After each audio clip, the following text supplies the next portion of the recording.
It's the premiere edition of Saints Alive, only here on Time Warner Cable Sports. The Siena men dealing with some injuries, but still looking to get back to the top of the MAC.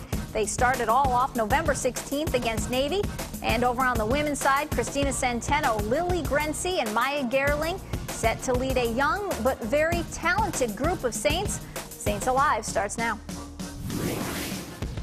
Hi, everybody, and welcome to this year's first edition of Saints Alive, only here on Time Warner Cable Sports. I'm Marissa Jacks. Joining us, as always, are men's and women's head coaches at Siena.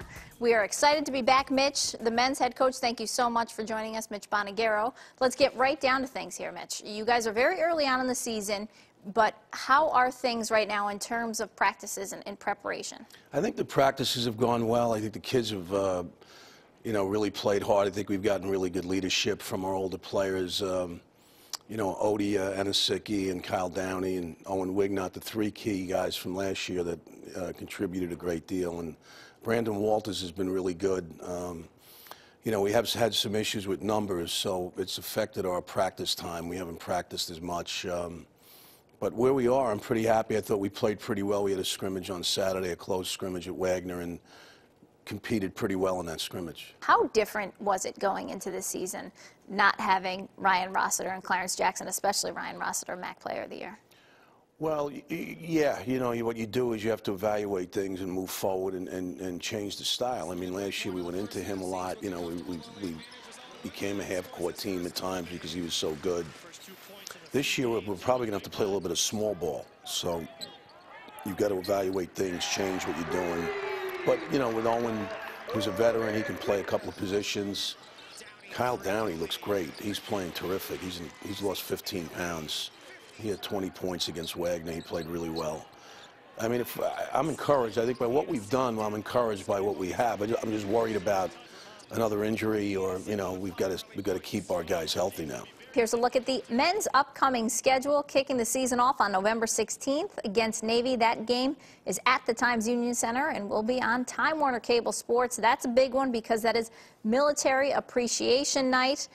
Let's come back here to the studio and welcome back in Mitch Bonagero. Mitch, talk about that game in particular and Military Appreciation Night and what that means to you guys, and I know it's a very special game for you. Well, it's always a special night when you open the season, and this is, in particular, a very special night because we're honoring the military, and they do such wonderful things for the country, and, it's a wonderful cause. Now, it's early on in the season. Let's start with the summer and what your team did. I know you took a trip to Italy and you went to Denmark. That is something you guys do about every 4 years. How beneficial do you think that was for this group in particular? Well, it hasn't been since 1999 that we did our last trip, so it was unbelievable.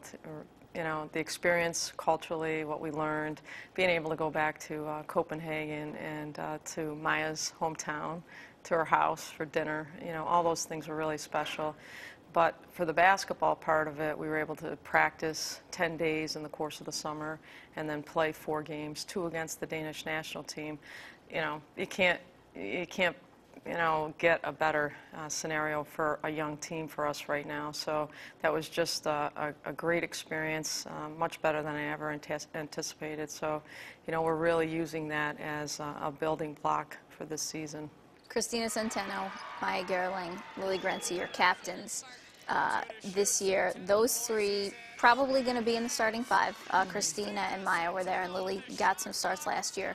In terms of the other 2 positions, is that still really very much up in the air, and a lot of girls are fighting for those other 2 spots? It is. It is.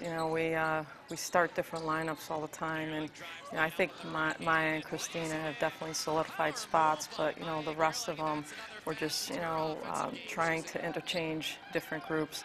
We have a really good problem this year. We have depth, and so a lot of it is more about who works well together versus whether one's better than the other. So I think that's really the piece that we're trying to put together. Here's a look at the women's upcoming schedule. 3 home games in a row, taking on Sacred Heart, Binghamton, and Rhode Island, and then on the road. That Sacred Heart, a very big night because it's Military Appreciation Night. Plus, if you purchase a ticket for either women's games versus Sacred Heart or Binghamton, you can bring your ticket stub for free admission to the men's game opening night versus Navy.